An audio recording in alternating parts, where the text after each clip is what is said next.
C'est un texte que vous connaissez bien, mais qui est vraiment d'actualité. Au 6e mois, l'ange Gabriel fut envoyé par Dieu dans une ville de Galilée appelée Nazareth, auprès d'une vierge fiancée à un homme de la maison de David nommé Joseph. Le nom de la vierge était Marie. L'ange entra chez elle et dit « Je te salue, toi à qui une grâce a été faite, le Seigneur est avec toi. » Troublée par cette parole, Marie se demandait ce que pouvait signifier une telle salutation. L'ange lui dit « Ne crains point, Marie, car tu as trouvé grâce devant Dieu. Et voici, tu deviendras enceinte et tu enfanteras un fils, et tu lui donneras le nom de Jésus. Il sera grand, il sera appelé Fils du Très-Haut, et le Seigneur Dieu lui donnera le trône de David, son père. Il régnera sur la maison de Jacob éternellement, et son règne n'aura point de fin. » Marie dit à l'ange, « Comment là se fera-t-il, puisque je ne connais point d'homme ?» L'ange lui répondit, « Le Saint-Esprit viendra sur toi, et la puissance du Très-Haut te couvrira de son ombre. C'est pourquoi le Saint-Enfant qui naîtra de toi sera appelé Fils de Dieu. Voici, Élisabeth, ta parente, a conçu, elle aussi, un fils en sa vieillesse, et celle qui était appelée stérile est dans son 6e mois. Car rien n'est impossible à Dieu. » Marie dit, « Je suis la servante du Seigneur, qu'il me soit fait selon ta parole. » Et l'ange la quitta.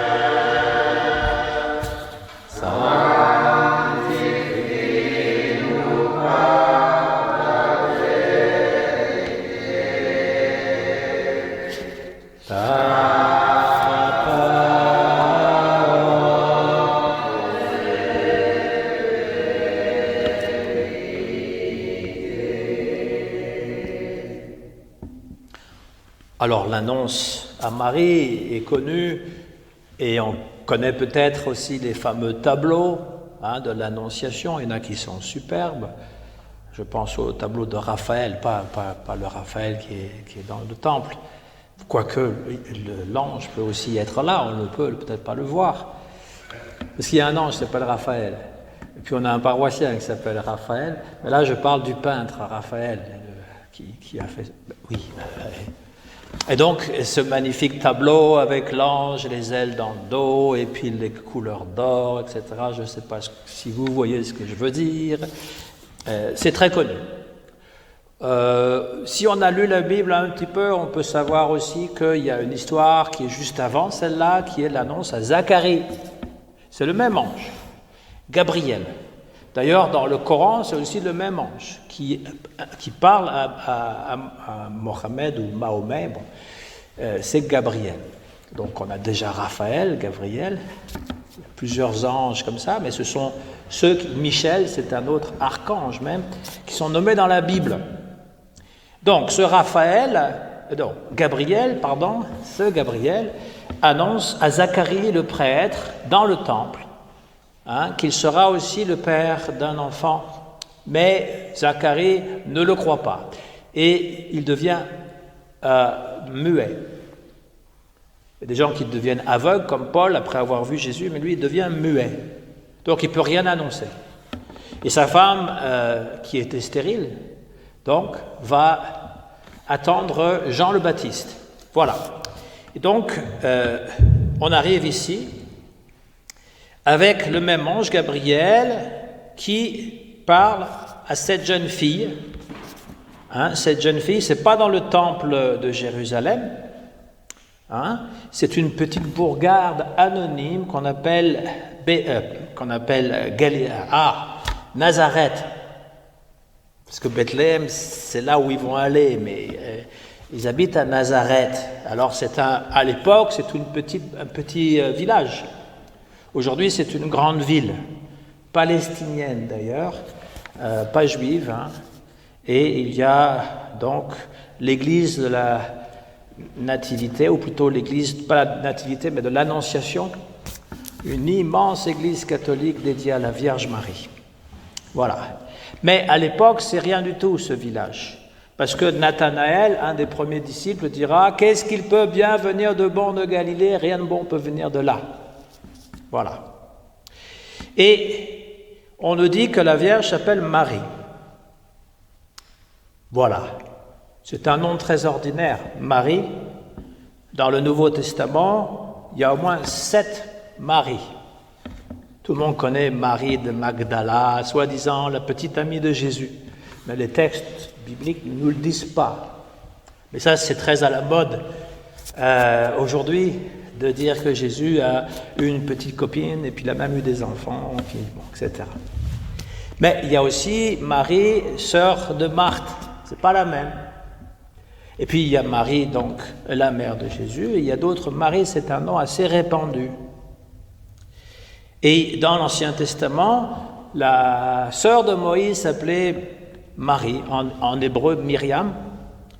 Elle a joué un rôle important, bien que discret.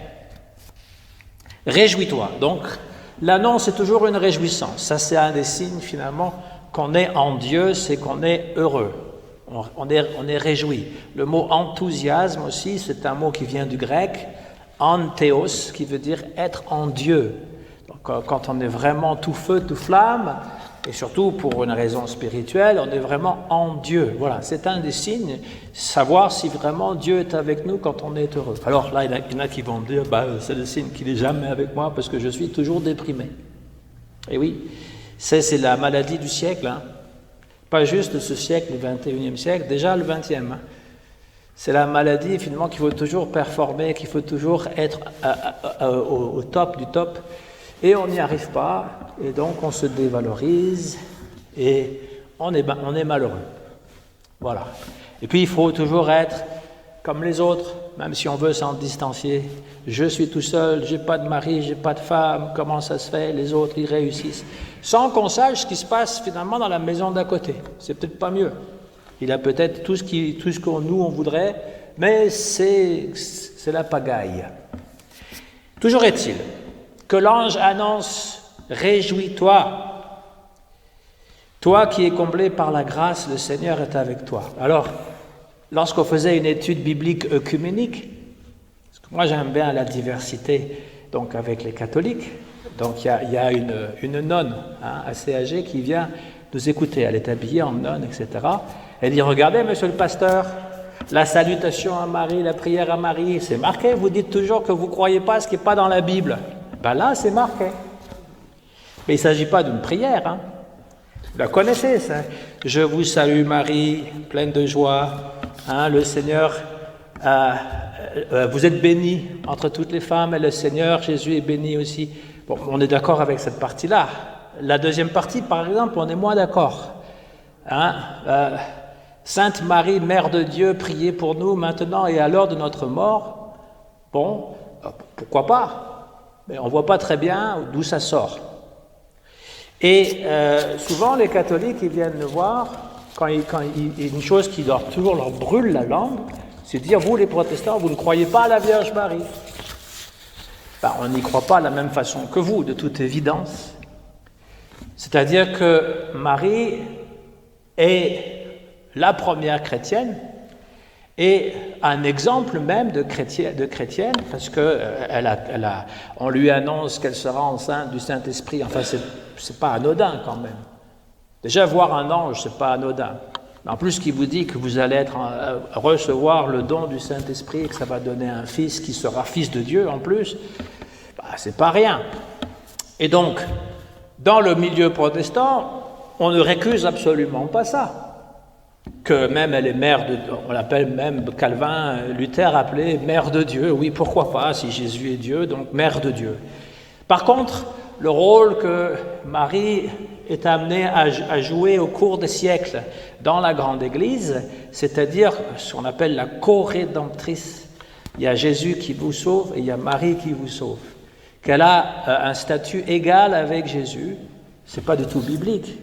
Et les deux dogmes qui ont été adoptés au XXe siècle, l'Immaculée Conception et le dogme de l'Absomption, ont choqué profondément les protestants.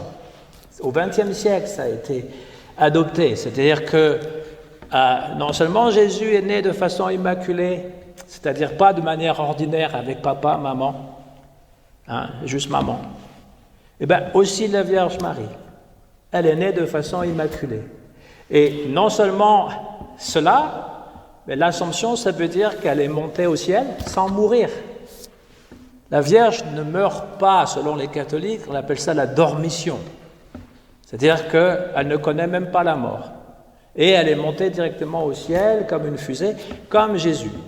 Alors évidemment, sur ces deux dogmes-là, on n'est pas d'accord. Si vous voulez dire « Ah, vous ne vénérez pas la Vierge Marie comme nous », non, ça c'est évident. Et quand on allait en Israël, pas la dernière fois, mais il y a 4-5 ans, on a visité, Nanou était là, on a visité cette immense cathédrale à la Vierge, et puis Raphaël était là aussi, le nôtre. Et donc, pas le peintre ou l'ange, mais voilà. Mais peut-être qu'aussi il a des talents de peintre et il est peut-être un ange, des fois aussi, c'est possible. Mais on a visité cette immense cathédrale avec les maris de tout le monde entier, avec les traits chinois, les traits africains, etc. C'est très intéressant. Mais une immense, immense, immense cathédrale, voilà. Et là, vraiment, la Vierge, voilà, à Nazareth. Et puis, il y a une petite chapelle, juste à 500 mètres de là, dédiée à Joseph, le Père. Beaucoup plus petite. Et là, on m'a demandé de parler. Et je n'ai pas pu m'empêcher de dire, vous voyez, ça c'est la différence, cette espèce d'exubérance chez les catholiques qui montre avec beaucoup de, de tape à l'œil, la Vierge Marie, alors que pour les protestants, c'est beaucoup plus discret. C'est plutôt la lignée de Joseph. C'est-à-dire, Joseph, c'est un petit peu, l'oublié de l'histoire. C'est un brave cocu, je suis désolé de le dire, mais on lui annonce, il apprend que sa future fiancée est enceinte. Et quand il lui demande, mais comment ça se fait? Elle dit, écoute, j'ai connu aucun homme, c'est Dieu lui-même. Il est quand même bien brave pour accepter ce genre de choses. Moi, je ne sais pas si ma femme m'annonçait ça, je ne suis pas certain que je la croirais.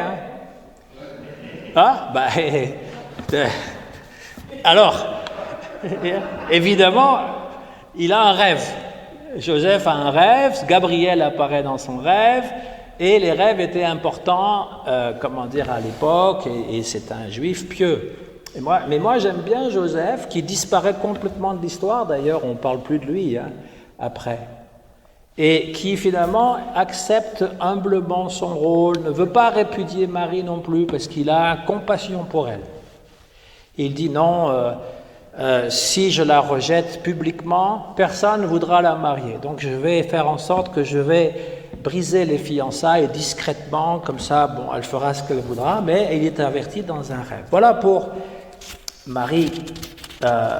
Et donc, l'ange lui dit cela, que tu es bénie entre femmes. C'est pas tu es bénie entre toutes les femmes, mais c'est ce qu'il dit au juste. Réjouis-toi, toi qui es comblé par la grâce, le Seigneur est avec toi. Quelle est la nature de cette grâce? Pour l'instant, on n'en sait rien.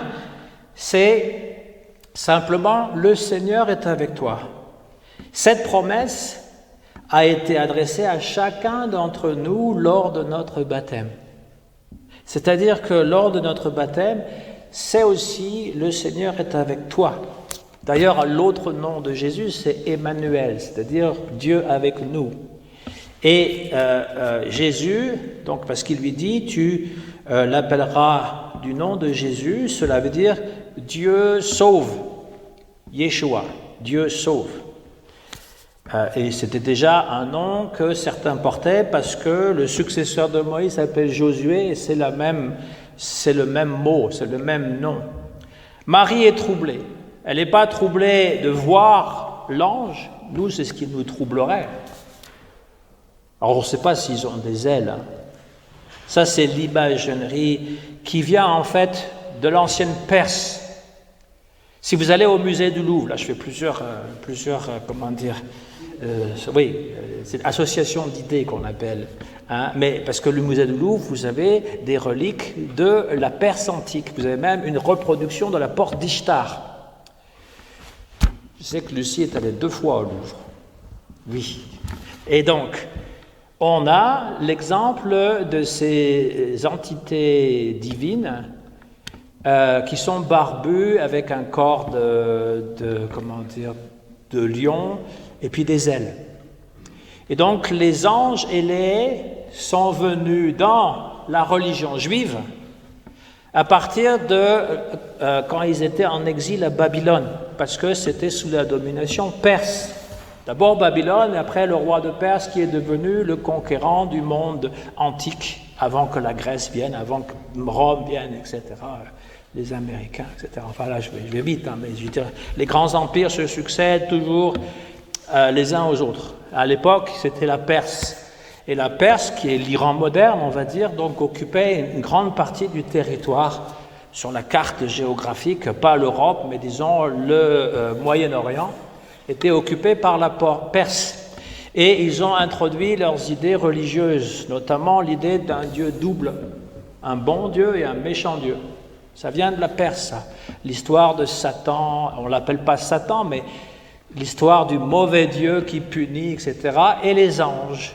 Et c'est venu dans la religion juive. Et à l'époque de Jésus, eh bien, cette angéléologie, c'est-à-dire la science des anges, et la croyance à Satan, au diable, eh bien, était tout à fait dominante. Donc on ne sait pas si les anges, qui veulent dire en fait messager, angelos, c'est un messager, ni plus ni moins, s'ils ont des ailes ou non. C'est simplement parce qu'on se dit, puisqu'ils peuvent se déplacer entre le monde céleste et le monde terrestre, alors ils doivent avoir des anges, des ailes.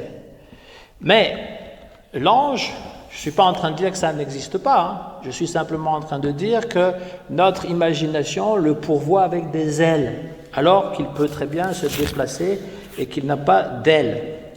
Donc, il va lui dire à cette Marie, tu vas enfanter ce fils, tu auras un fils et tu l'appelleras Jésus. Déjà dans l'Ancien Testament, il y avait eu cette annonce d'un ange à la servante de Abraham qui s'appelait Agar. Il lui a dit, te voici enceinte, tu vas mettre au monde un fils et tu l'appelleras du nom d'Ismaël. Le premier-né d'Abraham s'appelle Ismaël. Abraham, il avait une femme, il avait aussi une servante avec qui il pouvait avoir des relations sexuelles, entre autres. Elle était sa propriété. Et Marie, elle n'est pas la propriété de qui que ce soit, mais elle est dans cette situation humble de savoir que elle le dira par la suite, il y a un chant, elle va faire un chant en disant que Dieu élève les humbles. Et il est très particulier que Dieu se révèle à une femme, parce que dans l'Ancien Testament, c'est pratiquement jamais que Dieu se manifeste à une femme, c'est toujours avec les hommes. Et donc là, nous avons quelque chose qui est nouveau pour montrer un Dieu qui est de plus en plus proche des êtres humains comme ils sont. Et donc, Jésus sera le Fils du Très-Haut. Il héritera le trône de David. Pour une raison quelconque, Joseph est dans la lignée de David. Il y a des milliers de personnes qui sont dans cette lignée-là, mais une prophétie dit que le Messie devra naître dans une famille qui est rattachée au roi David, parce que David était le roi par excellence. Et on l'appellera fils du Très-Haut ou fils de Dieu. Il aura donc un trône qui durera pour toujours. Donc si on récapitule l'annonce, Gabriel dit à Marie, tu mettras au monde un fils. qui partagera donc notre humanité, même s'il vient d'en haut. Tu l'appelleras du nom de Jésus, son nom veut dire Dieu sauve.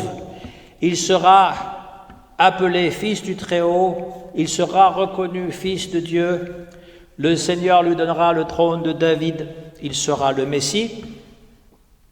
Son règne n'aura pas de fin, parce que sa messianité dépassera la vie terrestre.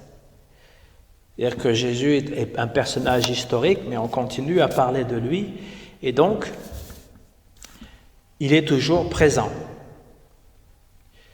On ne parle pas de la croix. Pour l'instant, l'ange se contente d'annoncer des bonnes nouvelles. C'est sûr que s'il annonce à Marie déjà que son fils va être crucifié, je sais pas, sa joie va être un peu mélangée quand même. Et Marie réagit comme Zacharie. Elle n'y croit pas. Elle dit, mais c'est pas possible, je n'ai connu aucun homme. Alors comment est-ce possible? Zacharie, pour ne pas avoir cru, pour avoir douté, a perdu la parole. Elle ne perd rien du tout, à part sa virginité. Et encore, les catholiques disent qu'elle n'a pas perdu ça non plus. Je ne sais pas comment ils pensent ça, mais c'est comme ça. Oui, mais c'est toujours, j'aime bien, je sais, quand le curé, il venait souvent avec l'étude biblique, œcuménique, et à chaque fois, je faisais des petites piques comme ça. Et donc, il réagissait toujours très, très gentiment. Et donc, quand j'étais invité pour son départ à l'église, là à côté, on m'a demandé de parler. Là, l'église était pleine. Hein. Il y avait 700 personnes, c'était bien. Et il a même fait la remarque, ça serait bien quand même que l'église eût été aussi pleine que ça à d'autres occasions. Donc, ça montrait que ce n'était pas toujours plein. Mais leurs églises sont quand même très grandes.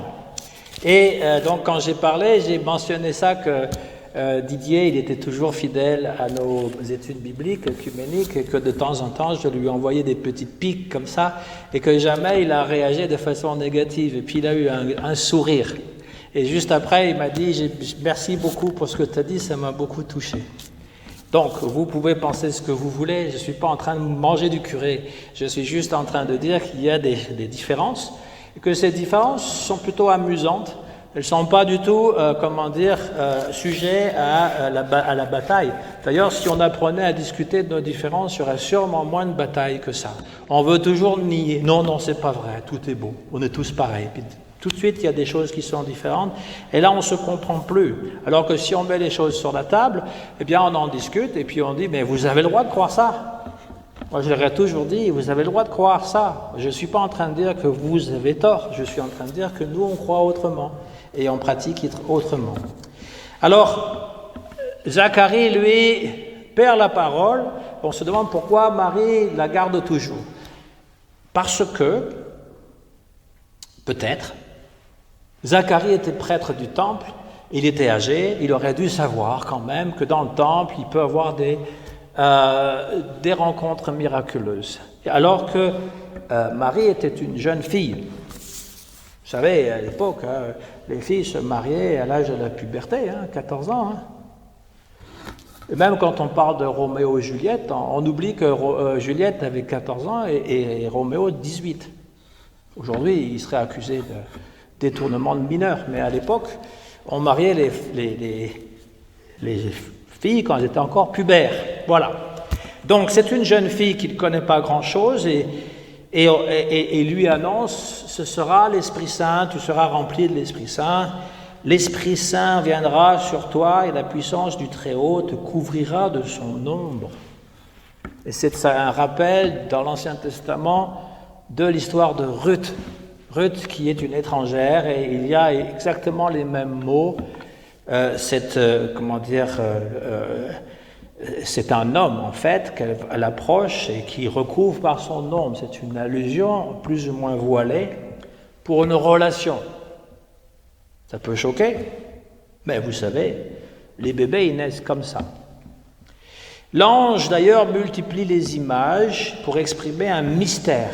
On ne sait pas exactement comment ça se fait.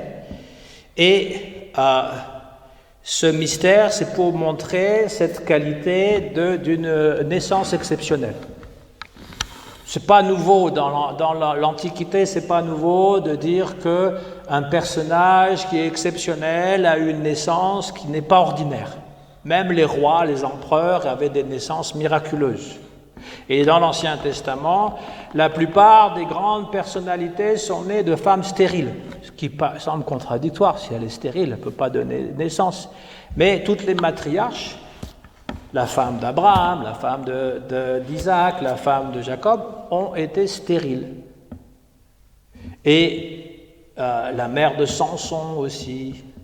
Et la femme qui s'appelle Anne, qui va dans le temple, qui prie à plusieurs reprises pour avoir un enfant qui va dire « je le dédierai au temple », comme Samson d'ailleurs. Je ferai de lui un nazir, c'est-à-dire que l'enfant qui est à naître sera donné à la charge du prêtre du temple et ne vivra pas avec moi, avec ses parents. Et même pour le cas de Samson, un nazir, c'est quelqu'un qui se coupe ni les cheveux ni la barbe. C'est un rasta, quoi, je veux dire. Il va être... d'ailleurs, les rastas, ça vient de là. Hein, il ne voulait pas couper ni la barbe ni les cheveux pour être nazir, dédié à Dieu. Donc Samuel naît un peu de la même manière. Le prophète Samuel naît un peu de la même manière que Jésus, d'une façon miraculeuse. « Je suis la servante du Seigneur, répond-elle. Puisque tu l'as dit, je l'accepte. » On apprend qu'Élisabeth aussi est une descendante du frère de Moïse, s'appelle Aaron, qui est le grand prêtre.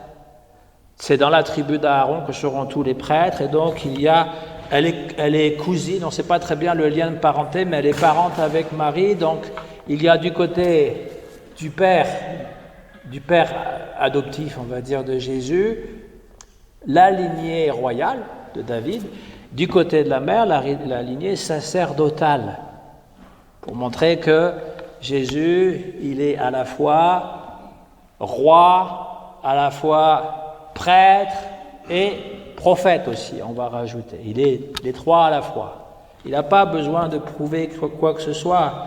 D'ailleurs, lui-même n'accorde pas beaucoup d'importance à ces appellations de fils de Dieu, de fils de David. Pour lui, ce n'est pas ça qui est important. « Je suis la servante du Seigneur », dit donc Marie. Comme l'avait dit Anne, elle a conscience que cette naissance sera extraordinaire, que cet homme à naître sera extraordinaire. Est-ce qu'elle a compris tout l'enjeu ? Probablement pas. Puisque Jésus lui-même, ses disciples ne le comprenaient pas. Donc, je pense que sa mission s'est dévoilée au fur et à mesure, et que c'est même après qu'il ait quitté notre monde qu'on a essayé de comprendre ce qu'il nous a transmis. Et nous-mêmes, nous avons parfois du mal à savoir qui est Jésus pour nous. Parce que des fois, on pense que c'est une espèce de super-héros qui appartient à un autre temps, qui n'est plus le temps d'aujourd'hui. Mais le temps d'aujourd'hui, il n'est pas tellement différent du temps d'autrefois. Certes, on a des machines, des petites bébêtes comme ça, qui enregistrent tout, qui peuvent tout faire, et dont on ne se sépare jamais. C'est notre mémoire, c'est notre cerveau. Quand il tombe en panne, plus de cerveau.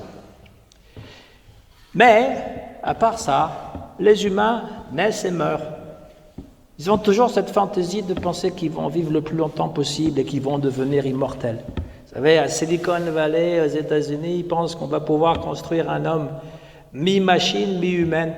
Mais jusqu'à présent, même les concepteurs et les gens qui payent des milliards pour ça, comme Bill Gates, ils vieillissent, ils tombent malades et ils meurent. Et donc ça ne change pas beaucoup. Et quand le monde est confus, quand tout va bien, c'est bon. On n'a pas besoin de venir à l'église. Je ne dis pas ça comme une excuse pour vous. Je dis simplement que les gens ne ressentent pas le besoin de venir à l'église. Quand les choses vont mal, là ça commence à se remplir. Quand les choses vont très mal, quand les gens pensent qu'ils vont mourir, quand il y a une guerre et qu'il y a vraiment, une menace réelle, ils sont complètement destitués, qu'ils n'ont plus d'argent, etc., les églises sont pleines. C'est pour ça que dans beaucoup de pays pauvres, les églises sont pleines. Parce que les gens sont en détresse et ils veulent pouvoir chercher une solution à cette détresse. Mais il ne faut pas attendre d'être dans la détresse, parce qu'il peut nous faire du bien même quand on va bien. Et le fait de dire merci, je suis en vie, j'ai quelque chose de bien, je suis en relation avec les autres, avec toi, ça comblera notre vie de ce bonheur qu'on cherche, et peut-être que quand le malheur frappera à notre porte, il sera moins envahissant. C'est ça la naissance du Christ, faire naître Jésus en nous. L'ombre de l'Esprit est sur nous. Il peut naître aussi en nous, même si on est un homme. On peut être aussi enceint de Jésus. Et ce Jésus peut naître dans notre cœur, dans la mangeoire de notre cœur. Il y a des cochons, et puis des ânes, et puis des vaches. Ça sent peut-être pas très bon, parce que notre cœur est rempli de toutes sortes de choses. Et Jésus peut naître là quand même. Ça, c'est le message de Noël. C'est ça que ça annonce. Au nom du Christ. Amen.